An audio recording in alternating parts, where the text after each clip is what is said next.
أين ستكون يا نجم الكرة السعودية؟ تمشي كرة ضربة والهدف الثاني، الهدف الثاني يا هلال، الهلال بالإفرادي، الهدف الثاني في وقت الحديث عن متاهة الدفاع.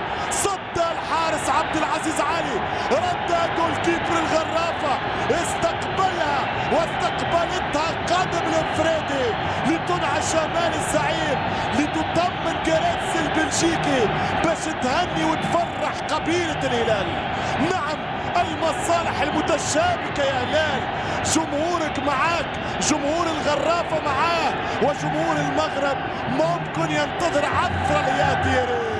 نعم، هو تشابك المصالح ومصلحة واحدة للأمير عبد الرحمن بن مساعد، يريد زعامة آسيا. قال لك تصريح مثير: الكؤوس المحلية لا تعني فريق بحجم الهلال لأنه حقق منها الكثير، الحلم هو آسيا، التاريخ هو مونديال أبو ظبي.